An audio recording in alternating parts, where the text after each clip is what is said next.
Hello दोस्तों last class में मैंने आपके साथ डिस्कस किया था कि जब कोई चार्ज पार्टिकल किसी यूनिफॉर्म मैग्नेटिक फील्ड में मूव करती है तो वो फोर्स एक्सपीरियंस करती है। उस फोर्स का फॉर्मूला, उसकी डायरेक्शन और उससे रिलेटेड कॉन्सेप्ट हमने लास्ट क्लास में आपके साथ डिस्कस किए थे। आज के क्लास में हम लोग डिस्कस करेंगे कि जब कोई charge particle uniform magnetic field में मोशन में होते हैं तो उनके किस तरह के पाथ बनते हैं और उनके क्या क्या कॉन्सेप्ट है। तो बिना देर किए हुए आज की क्लास स्टार्ट करते हैं। मैं मोहम्मद अकरम आपका एलसी एकेडमिक में स्वागत करता हूं। तो आइए देखते हैं कि आज का हमारा टॉपिक क्या कहता है। Motion of charge particle in the uniform magnetic field. ठीक है, तो ये हमारा टॉपिक है। सो इस टॉपिक में हम लोग आज देखेंगे पाथ के बारे में। ठीक है, कि जब कोई charge particle uniform magnetic field में रहता है तो वो किस तरह के पाथ बनाता है। तो इसके एक्चुअली में 3 पॉइंट होंगे। एक पॉइंट होगा कि जब चार्ज पार्टिकल मैग्नेटिक फील्ड के साथ 90 डिग्री का एंगल बनाए, यानी जब चार्ज पार्टिकल मैग्नेटिक फील्ड के साथ 90 डिग्री का मतलब, जैसे मान लो ये क्रॉस लगा हुआ है। क्रॉस का मतलब होता है into the plane. Magnetic field की जो डायरेक्शन है वो इनटू द प्लेन है, यानी ये जो मैग्नेटिक फील्ड है, ठीक है, ये इनटू द प्लेन है ना, इनटू द प्लेन। ठीक है, यानी हमारा जो मैग्नेटिक फील्ड है वो इनटू द अंदर की ओर है। तो magnetic field into the plane है और चार्ज पार्टिकल हमारा ऐसे मूव कर रहा है। तो पहला कंडीशन ये है कि मैग्नेटिक फील्ड और चार्ज पार्टिकल के बीच में जो एंगल होगी 90 डिग्री होगी। ठीक है, यानी चार्ज पार्टिकल ऐसे मूव कर और मैग्नेटिक फील्ड अंदर की ओर है, तो दोनों के बीच में 90 डिग्री का एंगल बनना चाहिए।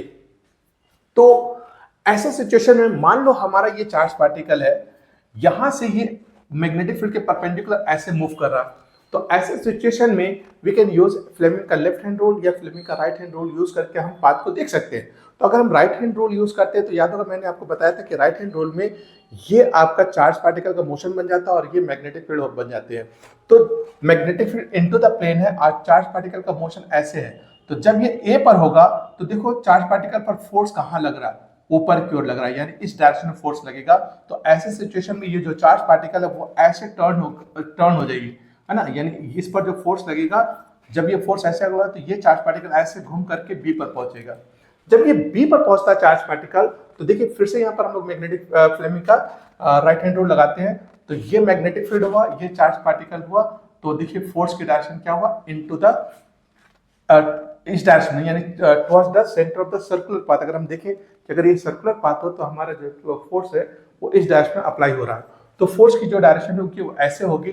तो ऐसे सिचुएशन में ये जो चार्ज पार्टिकल है ये बी से जब सी पर पहुंच रहा तो इस तरह के पाथ को फॉलो करते हुए इस डायरेक्शन में बी से सी की ओर पहुंचा। ठीक है, जब ये सी पर पहुंचेगा तो देखिए फिर से magnetic field into the plane है और फोर्स ऐसे है, sorry, magnetic field into the plane है और चार्ज पार्टिकल का डायरेक्शन ये है। तो फोर्स की डायरेक्शन देखिए नीचे की ओर होगा, तो ये फोर्स की डायरेक्शन हो जाएगा और चार्ज पार्टिकल इस तरह से कर्व होता हुआ डी पर पहुंचेगा। और जब ये डी पर पहुंचता है तो देखिए again magnetic field into the plane है, magnetic field into the plane है, देखिए magnetic field into the plane है, चार्ज पार्टिकल का मोशन इस डायरेक्शन है, तो फोर्स देखिए इस डायरेक्शन में अप्लाई हो रहा है, यानी फोर्स की डायरेक्शन ये होगी और चार्ज पार्टिकल ऐसे मूव करता हुआ डी से ए हो जाएगा, डी से ए पर पहुंच जाएगा। तो इस तरह से आप क्या देख रहे हो कि ये जो चार्ज पार्टिकल है ये मैग्नेटिक फील्ड में इस तरह से सर्कुलर पाथ बनाएगा। यानी जब भी कोई चार्ज पार्टिकल मैग्नेटिक फील्ड के परपेंडिकुलर अगर मूव किया तो वो चार्ज पार्टिकल एक सर्कुलर पाथ में मूव करेगा इन द मैग्नेटिक फील्ड। सो ये आपका कॉन्सेप्ट हुआ कि जब कोई चार्ज पार्टिकल मैग्नेटिक फील्ड के परपेंडिकुलर मूव करता है तो वो एक सर्कुलर पाथ में मूव करेगा। तो ये हमारा इसका सर्कुलर पाथ हुआ चार्ज पार्टिकल के मोशन का। ठीक है, अब आता है कॉन्सेप्ट ये कि जब चार्ज पार्टिकल सर्कुलर मोशन में होंगे तो उस पर उस सर्कुलर मोशन को बनाए रखने के लिए हमें पता है कि सेंट्रीपिटल फोर्स की जरूरत पड़ेगी। तो यहां पर जो सेंट्रीपिटल फोर्स होगा वो कौन प्रोवाइड कर रहा है। तो देखिए जो सेंट्रीपिटल फोर्स होगा, सेंट्रीपिटल फोर्स, ठीक है, जो हमारा सेंट्रीपिटल फोर्स होगा, क्या वो सेंट्रीपिटल फोर्स मैग्नेटिक फोर्स के इक्वल नहीं हो जाएगा। मैग्नेटिक फोर्स जो उस चार्ज पार्टिकल पर अप्लाई हो रहा है उसके इक्वल हो जाएगा। तो सेंट्रीपिटल फोर्स का हमारे पास क्या फॉर्मूला है, देखिए सेंट्रीपिटल फोर्स हो जाएगा mv² अपॉन r, ठीक है, where r is the radius. मान लो ये इसका रेडियस है r, तो r is the radius of the circular path. तो mv² अपॉन में r, जहां m mass of the charge particle हुआ, v वेलोसिटी हुआ और r radius of the circular path, ये हो जाएगा आपका मैग्नेटिक फोर्स, जो कि हम लोगों ने लास्ट क्लास में ऑलरेडी देख रखा हुआ है। अगर मेरे लास्ट क्लास को नहीं देखा तो प्लीज जाकर के सबसे पहले उस क्लास को देखिए, ताकि उसके कॉन्सेप्ट को अच्छी तरह से समझा जा सके और उसको यहाँ पर यूज किया जा सके, ठीक है। सो मैग्नेटिक फोर्स क्या हो जाएगा बच्चे, देखिए ये था हमारा Q V B sine theta, लेकिन यहाँ थीटा की वैल्यू क्या होगी, यहाँ पर थीटा की वैल्यू 90 डिग्री हो जाएगी, क्योंकि ये परपेंडिकुलर मूव कर रहा था। तो यहाँ पर एक V से आप एक V को कैंसिल कर सकते हो, तो mv इज इक्वल टू हो जाएगा Q into B into R, sine 90 का वैल्यू 1। तो ये आपका एक फॉर्मूला बना, जहां पर आप वेलोसिटी निकाल सकते हो, जहां पर आप रेडियस निकाल सकते हो, जहां पर मैग्नेटिक फील्ड, कुछ भी आप यहां से निकाल सकते हो, ठीक है। सो आई होप कि ये कॉन्सेप्ट समझ में आ गया होगा।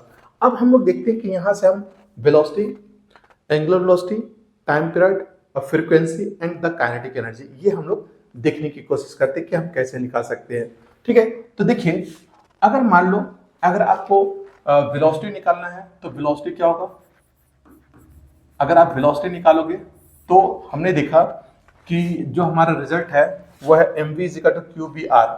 तो mv is equal to m into V is equal to Q into B into R है। तो यहां से v की वैल्यू निकाल सकते हो, Q B R divided by m, ठीक है। तो यहां से हम वेलोसिटी निकाल सकते हैं। जब आपको वेलोसिटी निकल जाए तो आप एंगुलर वेलोसिटी भी निकाल सकते हो, ठीक है। एंगुलर वेलोसिटी, एंगुलर वेलोसिटी कैसे निकलेगा, तो एंगुलर वेलोसिटी देखिए, angular velocity that is omega. तो आपको पता है कि जो v होता है वो v is equal to omega into R होता है ना, आर ओमेगा।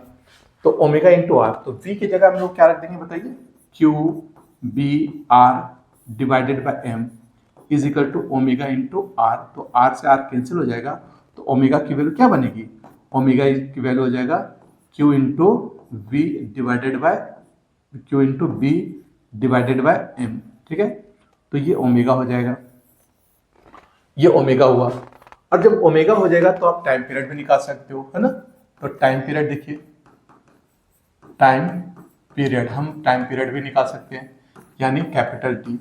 टाइम पीरियड का मतलब कि एक कंप्लीट साइकिल में उसको कितना टाइम लग रहा है, तो टाइम पीरियड भी निकाल सकते हो। और ये यहां से निकलेगा, क्योंकि ओमेगा की जो वैल्यू होती है वो 2 पाई बाय टी इसके इक्वल होती है, ठीक है। ओमेगा की जो वैल्यू होती है किसके इक्वल होती है, 2 पाई बाय टी। तो यहां से ओमेगा की वैल्यू रख दो, क्या है हमारा ओमेगा की वैल्यू, क्यू बी और डिवाइडेड बाय एम, ठीक है। Q B divided by M is equal to 2 pi upon T हो जाएगा, है ना, 2 पाई अपॉन टी। तो यहां से टी निकाल ले, तो टी इज इक्वल टू क्या बन जाएगा बताइए, टी इज इक्वल टू हो जाएगा 2 pi M divided by 2 pi M divided by Q into B हो जाएगा, ठीक है, क्यू इंटू बी। तो ये हो जाएगा टाइम पीरियड, क्लियर है, ये हो गया हमारा टाइम पीरियड। तो वेलोसिटी निकल गया, एंगुलर फ्रीक्वेंसी निकल गई, टाइम पीरियड निकल गया। और अगर टाइम पीरियड निकल जाए तो हम फ्रीक्वेंसी भी निकाल सकते हैं। तो फोर्थ हम लोग फ्रीक्वेंसी भी निकाल सकते हैं। तो फ्रीक्वेंसी कैसे निकलेगी, तो फ्रीक्वेंसी दैट इज न्यू। तो ये न्यू जो होगा वो रेसिप्रोकल होगा किसके, टाइम पीरियड के, ठीक है। तो टाइम पीरियड का रेसिप्रोकल हो गया, यानी इसी को हम लोग प्लट देंगे। तो ये हो जाएगा Q B divided by 2 pi M, 2 pi M. तो ये हमारा frequency of the charge particle in the magnetic field निकल जाएगा। तो velocity, angular velocity, time period and the frequency, ठीक है, ये हमने पॉइंट निकाले। अब देखिए, अगर हमारे पास वेलोसिटी आ गया, अच्छा रेडियस भी निकाल सकते हो। रेडियस कैसे निकलेगा, तो रेडियस भी निकाल लो, रेडियस। तो रेडियस हो जाएगा, क्योंकि Q B R is equal to M V है ना। तो यहां से आर की वैल्यू निकाल सकते हो, M V divided by M V, है ना, divided by M V divided by क्या आ जाएगा बताओ, क्यू इंटू बी आ जाएगा। ये हो जाएगा हमारा रेडियस का फॉर्मूला। ठीक है, तो ये हमारे पास रेडियस का फॉर्मूला आ गया। अच्छा, एक चीज और निकाल सकते हैं, काइनेटिक एनर्जी, है ना। तो देखिए काइनेटिक एनर्जी कैसे निकलेगा, काइनेटिक एनर्जी तो ये हो जाएगा हाफ एम वी स्क्वायर। तो देखिए हाफ एम, और v की वैल्यू आप चाहो तो यहाँ से रख दो, है ना। तो v की वैल्यू हो जाएगा कितना, Q B R divided by M. तो ये हो गया इसका होल स्क्वायर। तो यहाँ m का स्क्वायर होगा, एक m ऊपर में है तो एक m से एक m कैंसिल हो जाएगी। तो यहाँ बन जाएगा 1/2 Q square B square R square divided by एक m, कट करके एक m तो बच जाएगा ना। तो ये हो जाएगा काइनेटिक एनर्जी। ठीक है, ये हुआ हमारा काइनेटिक एनर्जी। तो ये जो काइनेटिक एनर्जी अगर आप देखो तो charge particle fix, magnetic field fix, radius fix, mass fix. तो ऐसे सिचुएशन में अगर एक गिवन रेडियस की बात करें तो kinetic energy of the charge particle हमेशा कांस्टेंट बना हुआ रहेगा। तो चार्ज पार्टिकल की जो काइनेटिक एनर्जी होगी वो कांस्टेंट होगी। और अगर चार्ज पार्टिकल की काइनेटिक एनर्जी कांस्टेंट हुई तो वर्क डन कितना होगा, है बताइए। वर्क डन क्या होगा, अगर हम वर्क डन की बात करें तो वर्क डन की वैल्यू क्या होगी। तो देखिए अगर वर्क डन को देखो तो काइनेटिक एनर्जी कांस्टेंट है, इसका मतलब कि वर्क डन हो ही नहीं रहा है ना, क्योंकि वर्क डन के लिए काइनेटिक एनर्जी का चेंज होना जरूरी है। लेकिन अगर आप वर्क डन की बात करो तो आप कह सकते हो कि चूंकि काइनेटिक एनर्जी कांस्टेंट है ना, काइनेटिक एनर्जी कांस्टेंट है, इसलिए वर्क डन होगा ही नहीं। तो वर्क डन हो जाएगा आपका, वर्क डन ये हो जाएगी जीरो। ठीक है, लेकिन इस वर्क डन को जीरो अगर आपको किसी और को समझाना है तो आप ऐसे भी समझा सकते हो कि देखिए क्योंकि यहाँ पर जो चार्ज पार्टिकल का मोशन है वो सर्किल में है ऐसे। ठीक है, चार्ज पार्टिकल का मोशन सर्किल में है। अब चार्ज पार्टिकल का अगर वेलोसिटी की डायरेक्शन देखें तो वो ये है। ठीक है, ये वेलोसिटी है। और फोर्स की डायरेक्शन देखें तो वो ये है ना। तो ये वेलोसिटी की डायरेक्शन है और ये फोर्स की डायरेक्शन है। दोनों के बीच में कितना डिग्री का एंगल बना हुआ है, थीटा, है ना। दोनों के बीच में जो थीटा है वो 90 डिग्री है। तो 90 डिग्री का एंगल बना हुआ है, यानी अगर देखा जाए तो पोजीशन और फोर्स के बीच में 90 डिग्री का एंगल है। तो आपको पता है कि जब पोजीशन और फोर्स के बीच में 90 डिग्री का एंगल होता है तो वर्क डन की वैल्यू जीरो हो जाती है। So there is no work done, है ना। सो नो वर्क डन, कोई वर्क डन होगा ही नहीं। तो अगर कभी आ जाए कि वर्क डन क्यों नहीं होता है तो नो वर्क डन, कोई वर्क डन नहीं होगा। क्यों, क्योंकि यहाँ पर वेलोसिटी और फोर्स के बीच में 90 डिग्री का एंगल बन जा रहा है, इसलिए वर्क डन की वैल्यू जीरो हो जाएगी। So there is no work done. एक तरह से आपको फोर्स ऐसे लग रहा है जबकि इसकी डिस्प्लेसमेंट की डायरेक्शन ये है, तो ऑब्वियस होता है कि फोर्स के अलग तो कोई डिस्प्लेसमेंट है नहीं, इस डायरेक्शन तो कोई डिस्प्लेसमेंट ही नहीं हो रही, इसलिए वर्क डन की वैल्यू जीरो हो जाएगी। सो आई होप कि आपको ये बात समझ में आ गई होगी। तो ये हमने कही बात कब, जब थीटा की वैल्यू 90 डिग्री हो। अगर थीटा की वैल्यू 90 डिग्री है तो हमने देखा कि कितने तरह के सिचुएशन क्रिएट होते हैं। ओके, अब हम लोग बात करते हैं सेकंड केस में। सेकंड केस में क्या होगा कि जब थीटा की वैल्यू जीरो हो जाए। थीटा की वैल्यू जीरो का मतलब है कि जिस डायरेक्शन में मैग्नेटिक फील्ड है उसी डायरेक्शन में चार्ज पार्टिकल मूव कर रही है। तो जब मैग्नेटिक फील्ड और चार्ज पार्टिकल सेम डायरेक्शन में होते हैं तो आपको पता है कि साइन थीटा की वैल्यू जीरो हो जाएगी। और अगर साइन थीटा की वैल्यू हो तो एफ का वैल्यू क्या हो जाएगा, Q V B into sine theta. तो साइन थीटा की वैल्यू तो जीरो है, इसलिए फोर्स की वैल्यू भी जीरो हो जाएगी। फोर्स की वैल्यू जीरो हो गई। और अगर फोर्स की वैल्यू जीरो है इसका मतलब है कि उस चार्ज पार्टिकल पर कोई भी मैग्नेटिक फोर्स अप्लाई नहीं हो रहा। और अगर कोई भी मैग्नेटिक फोर्स अप्लाई हो रहा है यानी नो मैग्नेटिक फोर्स, यानी कोई मैग्नेटिक फोर्स उस पर तो लग ही नहीं रहा।